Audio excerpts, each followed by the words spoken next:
Have you ever felt like a project was just doomed before it even got off the ground? Yeah, you're definitely not alone. Today, we're going to completely demystify the absolutely critical early phases of project planning. We're talking about the bedrock, the foundation that literally everything else is built on. So get ready, because we're about to totally shift your perspective on how successful work actually gets started. So it seems like a pretty simple question, right? When does a project actually begin? Well, for a lot of teams, the baseline assumption is that day one is when the budget gets approved, or, when that big kickoff meeting happens. But jumping straight into execution without figuring out the underlying reasons first, that is exactly why so many initiatives just completely fail.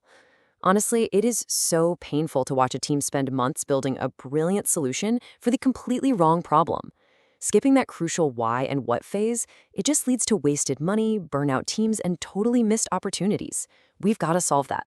Okay, let's dive into this. Here is our roadmap for today's explainer. We're going to cover solving the why and what, defining the core need, building the business case, outlining the scope, and finally, the pre-initiation foundation. Section 1. Solving the why and what. What's really interesting about what you're seeing here is how it visualizes the entire ecosystem of pre-initiation. You aren't just checking boxes in a vacuum. You're building interconnected layers around a central core. Every single element, from defining the problem to proposing the solution, wraps right around the previous one. It's this cohesive process of layering information so that by the time you actually start the project, you have an absolutely unbreakable foundation. Moving on to Section 2. Defining the core need. See how everything zeroes in on the absolute center of the issue here? That's what a problem statement does. Think about it. If your car is making a terrible grinding noise, turning up the radio doesn't fix the brakes, right? It just masks the symptom. Treating symptoms instead of the actual disease dooms a project before it even starts. The problem statement forces you to step back and diagnose the actual disease. To pull that off, clearly defining the root issue has to be your absolute first step. I mean, before anyone talks about software, before anyone even thinks about hiring, you have to lock down this root issue. Why? Simply so that every single stakeholder, from the software engineers all the way up to the executives, is solving the exact same problem. Because if you don't have alignment here, I promise you, you're going to have chaos later. Section 3. Building the business case. Now, the crucial point here is justifying the investment. Building a business case requires you to take a macro, almost global view of your organization's resources. It's really about stepping back and asking yourself, in the grand scheme of literally everything we could be doing right now, does spending our time and money on this specific problem actually make sense?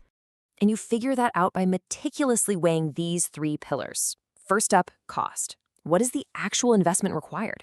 And we're not just talking cash here, but time and resources too. Second, the benefit. What is the concrete value gained if we pull this off? And third, which, let's be honest, often gets skipped, option analysis. Are there alternatives? Should we build this internally or maybe just buy it off the shelf? A strong business case doesn't just say, hey, we should do this. It actively proves it by showing the math. All right, so once the investment is justified, we move right into the proposal. This signals a major shift in our pre-initiation journey. We're moving out of that strict analytical justification phase and stepping right into the creative, technical solution space.